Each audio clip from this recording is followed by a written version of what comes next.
चलिए एक और एनसीईआरटी का एग्जांपल लेते हैं। बहुत ही इंटरेस्टिंग एग्जांपल मुझे लगा।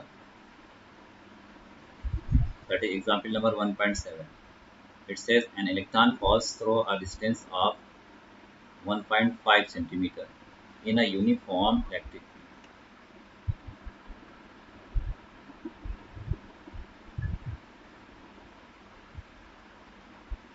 इलेक्ट्रॉन क्या कर रहा है? That falls a distance of 1.5 centimeter in a uniform electric field। Here you see uniform electric field. This is uniform electric field of magnitude 2.0 multiplied by 10 to the power 4 Newton Coulomb inverse as shown in the figure A, जैसा कि इस figure A में आपको दिखाया गया। Second thing, it says that the direction of the field is reverse। क्या किया गया? जो डायरेक्शन है फील्ड की वो क्या कर दी गई है?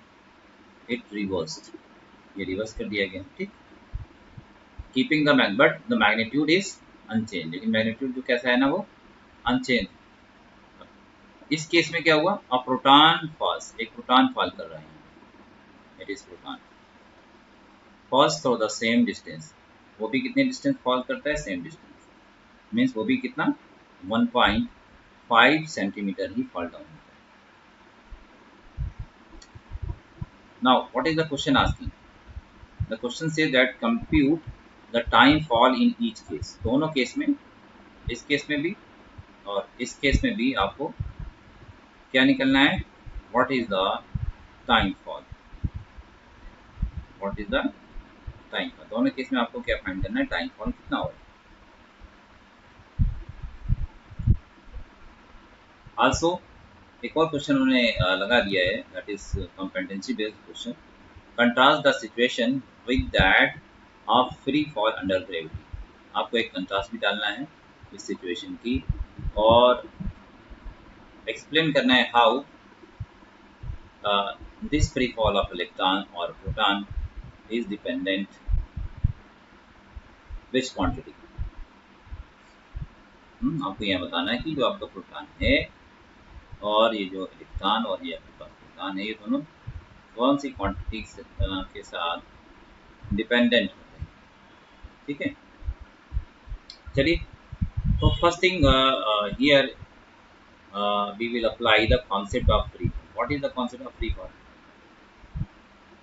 जब भी कोई ऑब्जेक्ट फ्री फॉल करता है तो फ्री फॉल के लिए as we know that we apply the motion equation. हम मोशन इक्वेशन अप्लाई करते हैं and for the distance what is the motion equation? S equal to half G T square. किसके case में?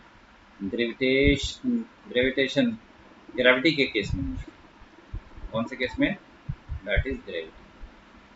Gravity के case में हम क्या करते हैं?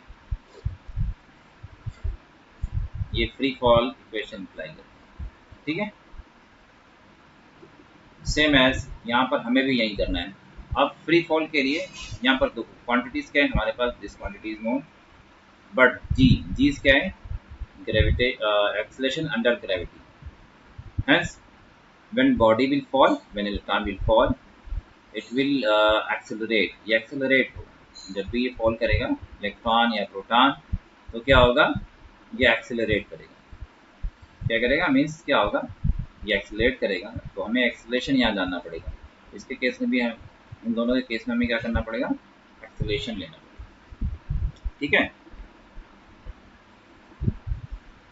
how we will calculate? Now the question is how we will calculate the acceleration of this electron। ये जो इलेक्ट्रॉन है उसका एक्सेलरेशन क्या आएगा और आपके पास जो प्रोटॉन है इनका एक्सेलरेशन कैसे हम कैलकुलेट करेंगे। चलिए इसी फॉर्मूले के भी यहाँ पर हम आ जाते हैं। Let's say acceleration is A, तो then S equal to half A T square.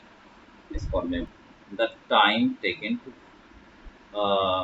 In falling of the electron, okay, और प्रोटॉन। तो टाइम कैलकुलेट कर लेते हैं।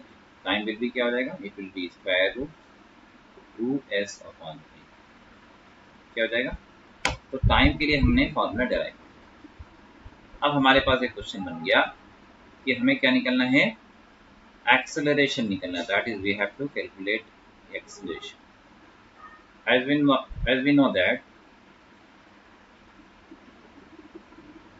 when this electron will fall under the electrostatic force of attraction or repulsion। ये किसके, electrostatic force of attraction और repulsion के influence में फॉल करेगा। सो दैट फोर्स इस पर कितना अप्लाई होगा, Q into E। And force के लिए फॉर्मूला क्या निकल कर आएगा, M into A, that is QE, और hence A equal to QE upon M। Very important formula we have derived, that for the acceleration both case, in the case of electron, in the case of proton, the formula will be A equal to QE upon M. Now we are given here electric field, that is E, it is 2.0 multiplied by 10 to the power 4 Newton Coulomb inverse, and charge on electron, that is E, equal to 1.6 into 10 to the power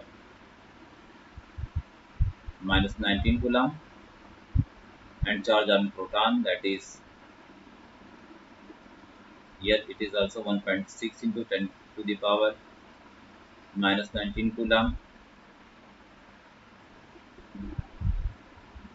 And also what is given here, distance you are given, that is s equal to 1.5 centimeter, 1.5 centimeter, that is 1.5 multiplied by 10 to the power minus 2 meter. Okay, now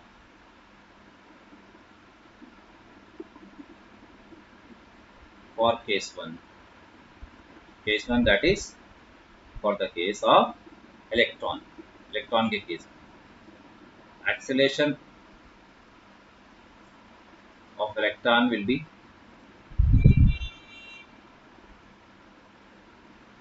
E into E, that is electric field, E here क्या चीज, charge on electron, upon क्या आ जाएगा, upon M E, as we know that mass of electron is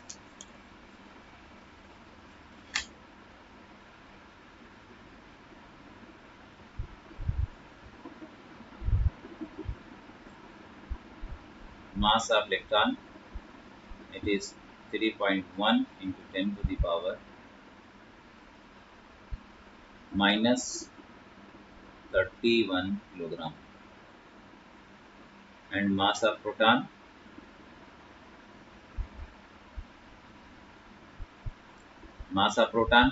it is 1.67 into 10 to the power minus 27 kilogram. So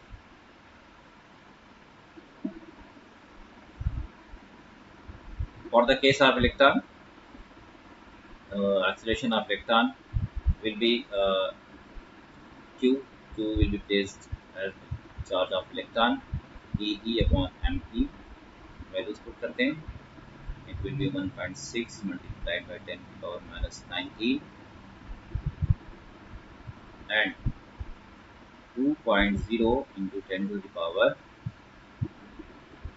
4 upon 3.1 multiplied by 10 to the power minus 31।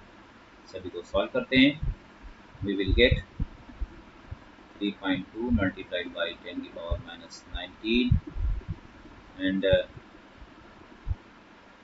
4, ये 31 minus 31 power ऊपर जाएगी तो ये भी क्या हो जाएगी, plus 31,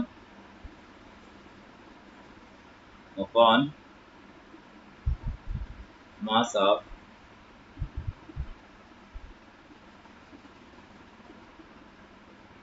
mass of electron is 9.1. It is 9.1. 9.1 into 10 to the power minus 31.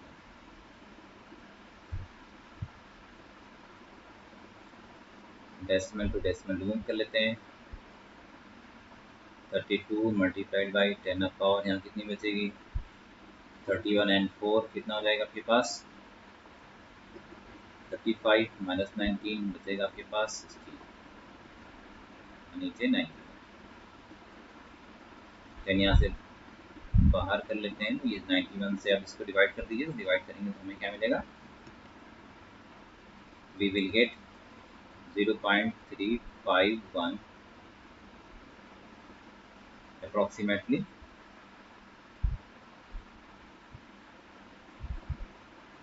multiplied by 10 to the power 16 or 3.51 multiplied by 10 to the power 15 meter per second. That is the acceleration of electron. Electron का acceleration हमने निकाल लिया है। अब हम क्या करेंगे? अब हमारा काम है कैलकुलेट करना। क्या कैलकुलेट करेंगे भाई? टाइम कैलकुलेट करेंगे। Yes, time taken by the electron equal to square root 2s upon AE. 2s it is 1.5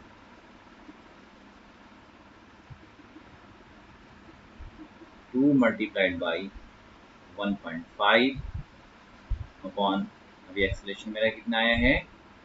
3.51 multiplied by 10 a power minus 15। Okay, ये सारा जो हम कैलकुलेट करेंगे तो हमें कितना मिल जाएगा? वी विल गेट हियर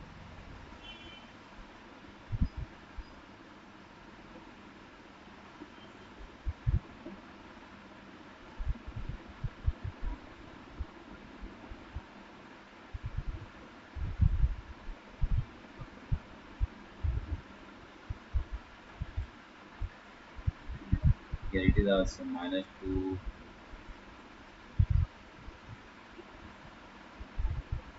तो आपको क्या मिल गया?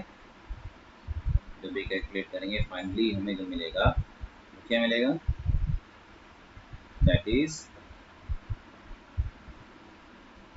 15 ऊपर चला जाएगा, -17 हो जाएगा, और फाइनल आंसर में कितना मिल जाएगा? कैलकुलेट करिएगा, आएगा आपका 2.9 multiplied by 10 to the power -9। तो ये इस तरह से हमारा कैलकुलेशन हो गया। हमने टाइम निकाल लिया किसका? Falling of electron. Now for the case of proton, proton के केस में हम देखेंगे, यानी कि इस प्रोटॉन के केस में, प्रोटॉन के केस में क्या होगा? हम निकालेंगे सबसे पहले acceleration on proton, that is AP equal to TP for charge on proton and अब इसे कैलकुलेट कर लेते हैं। इलेक्ट्रॉन पर कितना चार्ज होता है? 1.6 इंटू 10 की पावर -19 कूलम, और इलेक्ट्रिक हमारे पास कितना है? 2.0 इंटू 10 की पावर 4। और जो हमारा प्रोटॉन है उसका मास कितना होता है? It is 1.67 multiplied by 10 power -27 coulomb. Finally इसे जो हम कैलकुलेट करेंगे तो हमें कितना मिलता है answer? 1.92 into 10 to the power 12 metre second square inverse. Now time calculate करते हैं। टाइम पर time taken by the proton in free fall, it will be 2s upon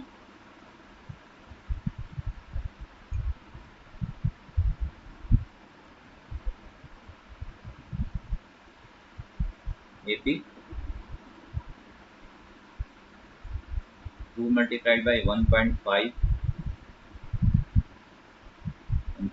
into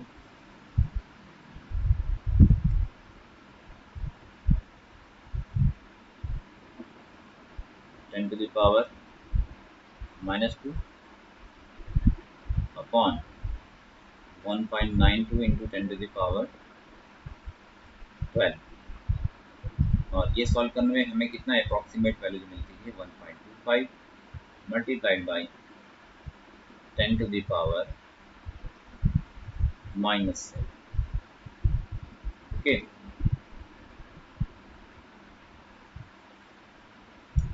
तो इस तरह से हमने देखा जो इलेक्ट्रॉन फॉल हो रहा है उसकी टाइमिंग में और जो प्रोटॉन फॉल हो रहा है उसकी टाइमिंग में काफ़ी डिफरेंसेस आ रहे हैं, काफ़ी डिफरेंसेस आ रहे हैं।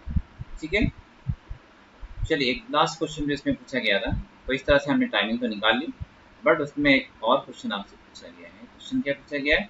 पूछा गया है contrast the situation with that of the free fall under gravity.